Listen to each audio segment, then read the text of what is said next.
one thing I heard you talk about at the very start of this conversation was artificial sweeteners, specifically. Ooh, yeah, let's do that. Specifically in things like Diet Coke. I've wondered for a while whether Diet Coke is healthy or not. Okay. And there's a lot of, people talking about this at the moment. So what's your answer to that? Okay. This is going to be the most commented thing about in this entire interview, I'm sure. Oh, gosh. Okay. So first off, let's just talk about weight loss and fat loss. Okay. And leave out the other stuff. If you look at the epidemiology and the cohort studies, you tend to see that people who consume more artificial sweeteners or diet soda are heavier in body weight. And so some people have said these things cause weight gain. But the problem with that is, again, lifestyle behaviors. And so one of the things they've shown is that people who consume more artificial sweeteners actually tended to be more overweight to start with, obese to start with. They didn't cause them to become that way. They're consuming more of them because they're trying to get to a less obese state, right? So there's a correlation there. But if we look at the randomized control trials, right, where they say, hey, you guys drink soda, regular soda, you guys drink diet soda. There was actually one that just got published, a very, very, really rigorously controlled 1-year study. Way more weight loss in the diet soda group. And I'm thinking of another randomized control trial. I think it was 6 months where they saw like 6 kilograms of weight loss just from switching people from regular soda to diet soda. Or it might not have been soda specifically. They call them sugar sweetened beverages versus, non-nutritive sweetened beverages. So when you replace for soda, it seems to be very effective, all things being equal. And people will say, well, it activates the sweetness in the brain and you get hungrier from it. Well, if that's the case, then these studies would suggest that artificial sweeteners are actually the best fat burners known to man, because if people are eating more and still losing 6 kilograms, that's amazing. They're not fat burners. They're replacing that sweet taste. And then people will say, well, it's not better than water. Water, people should just drink water. Shoot the alligator closest to the boat, right? Like, okay, hey, if you can drink water and just drink water, cool, do that. Right?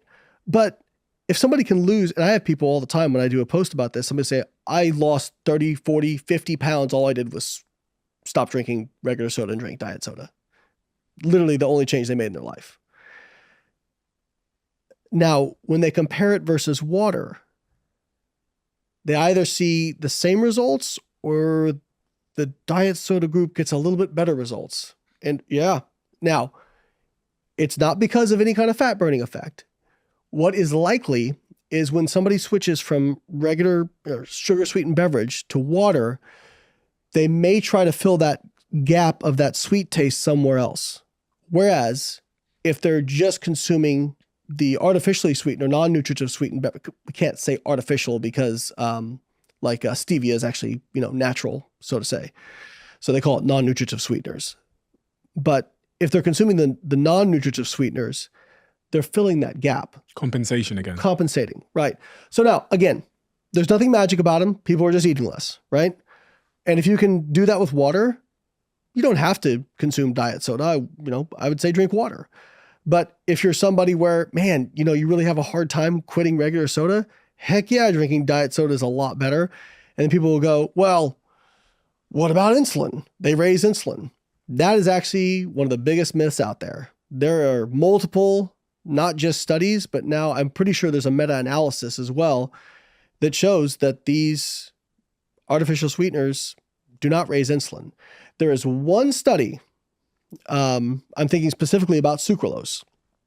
There's one study, and everybody always hangs their hats on this, and I love to break it down, where sucralose did not increase insulin, but they did a sucralose group, a carbohydrate only group, and a carbohydrate plus sucralose group. And the results were the carbohydrate plus sucralose group secreted more insulin than the carbohydrate only group, even though they ate the same amount of carbs.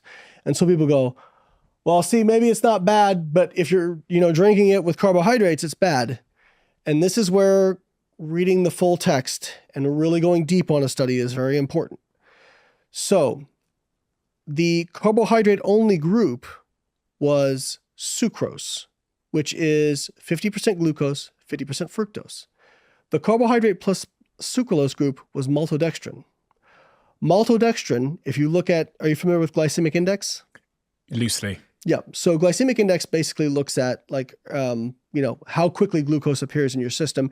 And usually you can kind of correlate the insulin response to that. Maltodextrin has a significantly higher glycemic index and causes a greater insulin response than sucrose because it actually causes a greater insulin response than even glucose itself because it's kind of getting into the biochemistry, but because it's like this polymer, it is actually a little bit more rapidly digested and absorbed into the circulation. So it was actually an inappropriate control group to try to assess that. Because if you look at the difference in insulin response, it's about what you'd expect if you just look at maltodextrin versus sucrose. So based on the research, there's no evidence it affects glycemia or increases insulin. And in fact, in these studies where they, these randomized control trials where they look at, weight loss, you see improvements in insulin sensitivity, HbA1c, because people are losing weight, not because of anything magic with these sweeteners. Is sugar addictive? This one's going to get me in trouble too. I want to come back to the artificial sweeteners, but I'll answer that. Sugar by itself does not appear to be addictive. There are certain foods that appear to create what's called a food dependence. There's subtle differences between that and addiction. But I mean, kind of the anecdote is nobody's like just grabbing the bag of sucrose and just, eating that. And if you think about the foods that really are like very hard to stop eating, they're usually not just high in sugar. It's a combination of sugar, fat, salt, and texture. Okay. Texture matters as well, and mouthfeel. People will say, well, sugar's addictive. Look at cakes, cookies, ice cream. There's more calories from fat in those than there are sugar in a lot of cases. So couldn't you, by that logic, just argue that fat is also addictive? So sugar, straight sugar, doesn't appear to be addictive per se. Now, it's not very satiating, right? And it's utterly devoid of any other kind of nutrient. So I'm not saying it's a good idea to eat a lot of sugar, but it doesn't appear to have addictive qualities in isolation. But there are certain foods, cakes, cookies, these sorts of foods, hyper palatable, very great mouthfeel, potato chips, French fries. These sorts of foods may have like semi-addictive type properties. Okay. But just sugar itself doesn't appear to. And there's a study that kind of backs that up. Basically, I think the title was like no evidence for sugar addiction in humans. So people will say, well, when I eat that piece of chocolate or that, sugary thing, I end up just eating more and more and more and more and more and more. And then the next day I feel like I need sugar more. And I've got my own sort of anecdotal experience of, I almost call it like a sugar cycle, where there might be a week, once every 4 months or 6 months where I have some sugar and then the next day I want more sugar and then the next day I want more sugar and then the next day. And then when I break that sugar cycle, and if I don't eat sugar for like 5 days, it feels like the craving's gone away. Mm-hmm. You must hear that from people. Yeah, I mean, like right now I have no urge to have sugar for some reason. Yeah.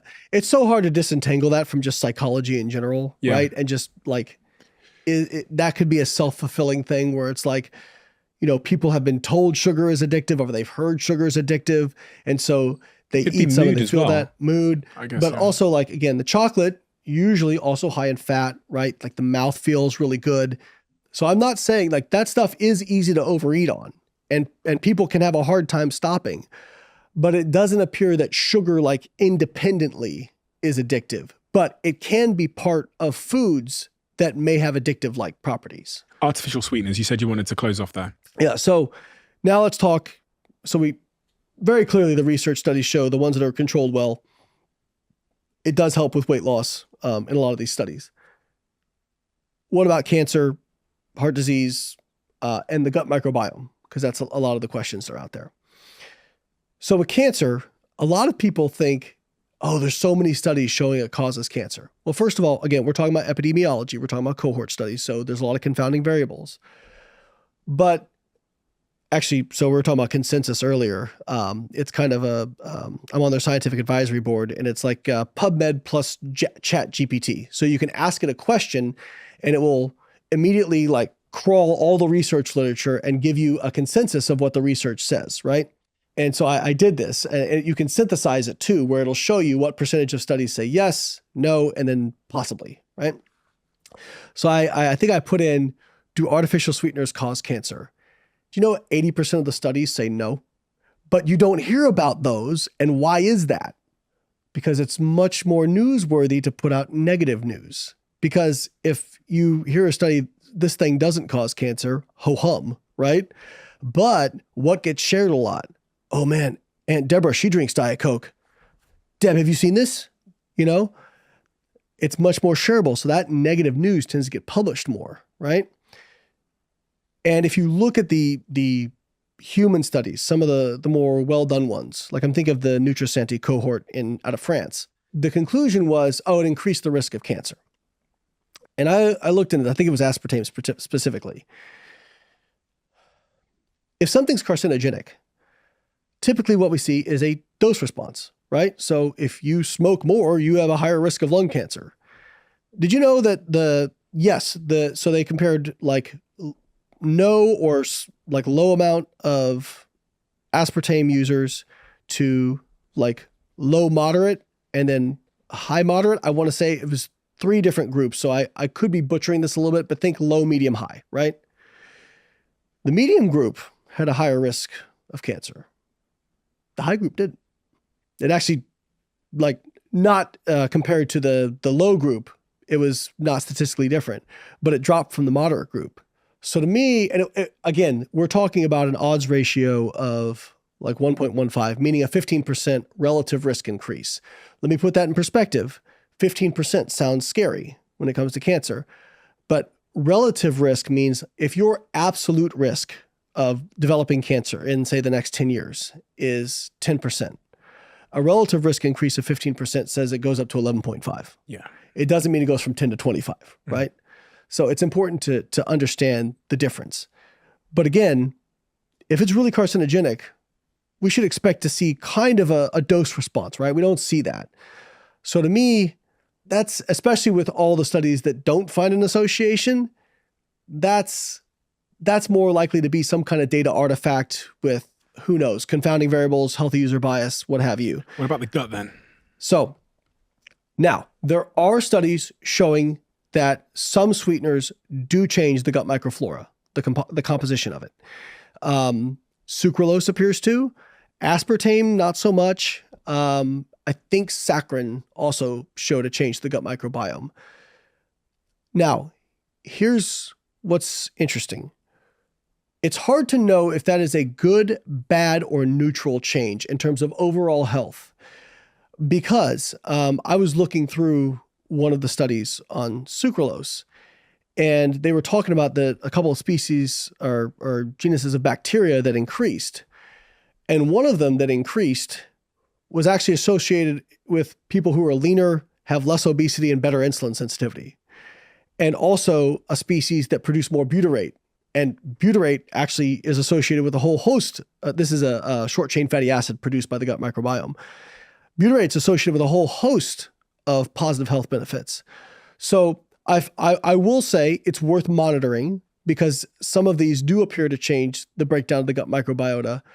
But there's probably, you could argue just as much that there's a positive effect as you could a negative effect. So what I'll say is, again, if we look back at shoot the alligator closest to the boat, and there are no solutions, only trade-offs. If somebody switches to diet soda, even if it's not the very best thing they could do, maybe water's the very best thing they could do. But if they lose 20 pounds and their HbA1c drops and their insulin sensitivity gets better and their metabolic health gets better, it's probably a worthwhile trade-off. If you love the Diary of a CEO brand and you watch this channel, please do me a huge favor. Become part of the 15% of the viewers on this channel that have hit the subscribe button. It helps us tremendously, and the bigger the channel gets, the bigger the guests.